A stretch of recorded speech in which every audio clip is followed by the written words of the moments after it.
17+8 tuntutan rakyat yang gue sebagai rakyat sebenarnya kurang setuju. Gue punya 3 alasan kenapa gue kurang setuju. Yang pertama, bahwa ini udah keluar daripada esensi dan intensi demonstrasi kemarin. Ngaku sebagai rakyat tapi nggak setuju. Anda rakyat yang mana? Anda tuh rakyat yang nggak peduli tahu. Anda tuh nggak merasakan penderitaan rakyat, tidak ikut demo dan tidak ikut menyusun 17+8 itu.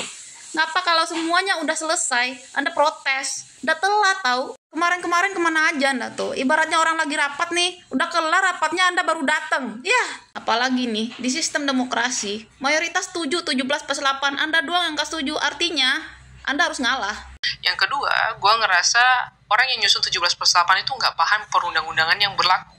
Terus Anda bilang orang yang menyusun 17+8 itu adalah orang yang tidak mengerti perundang-undangan. Maksudnya, Anda doang yang ngerti hukum dan perundang-undangan.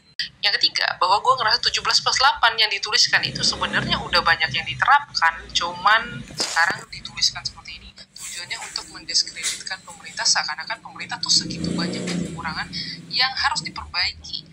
Anda bilang seakan-akan pemerintah ini memiliki banyak kekurangan yang harus diperbaiki. Iya benar, emang harus banyak yang diperbaiki. Kalau nggak ngapain rakyat teriak-teriak. Yang pertama, tugas Presiden Prabowo tarik TNI dari pengamanan sipil dan pastikan tidak ada kriminalisasi demonstran. Gue setuju tentang pastikan tidak ada kriminalisasi demonstran, cuman yang harus dipahami tarik TNI dari pengamanan sipil tuh, lo harus baca undang-undang TNI di mana jelas kalau misalnya dalam kondisi seperti ini TNI harus hadir karena ini merupakan OMSP.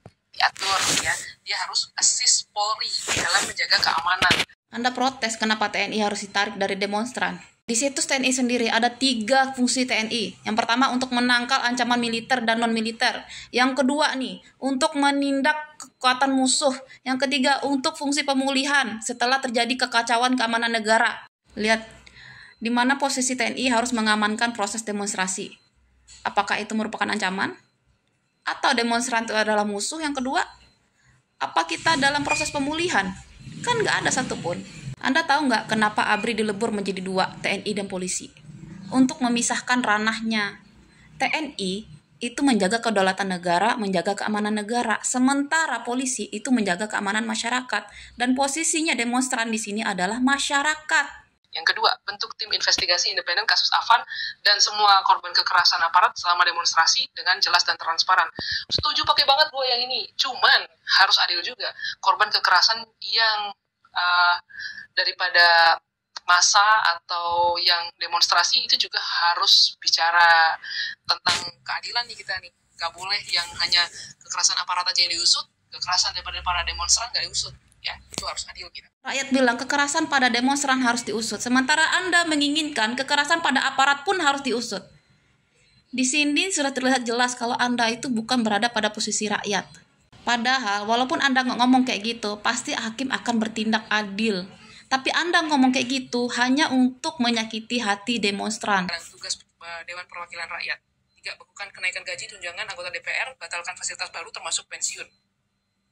Gue setuju aja untuk mereview masalah tunjangan DPR yang cukup besar itu. Karena itu adalah uang rakyat yang harusnya tidak dispending dengan sembarangan. Tapi gue yang jadi pertanyaan adalah, kenapa sudah sekian dekade gitu loh, baru diributin sekarang. Anda heran kenapa rakyat baru ribut sekarang tentang tunjangan-tunjangan itu. Anda ngomong kayak gitu tujuannya apa? Mau nyalain lagi? Mau nyalain rakyat? Iya. Udah jelas, rakyat itu sekarang udah terbuka matanya. Sebelum itu yang ngetahui itu cuma sedikit, sekarang makin banyak yang tahu, makanya pada protes, tahu nggak? Dan masalah tunjangan yang berubah kan sebenarnya itu cuma tunjangan masalah tunjangan rumah gitu. Jadi harusnya dipahami dulu apa yang mau diributin. Harus tahu dulu apa yang mau diributin. Emang orang marah-marah tanpa alasan, ha? Pada dewasa semua loh ini. Ya Tuhan, udah jelas anggaran defisit, DPR bermewah-mewahan. Kemana sih? HP-nya berfungsi nggak sih itu, ha? Dan kalau masalah pensiun, gue setuju aja untuk direview kembali, cuman harus adil juga ya. Mereka itu kan aparatur negara, ya, pejabat negara. Yang harus direview kalau seperti ini masalah pensiun biar adil, otomatis ASN, PNS, TNI. Orang pada lagi bahas DPR, dia malah bahas TNI, Polri, ASN. Gak ada yang ngeributin TNI, Polri, ASN itu, gak ada. Orang pada sepakat semua itu boleh terima pensiun karena mereka ngabdinya lama. Gak nyambung.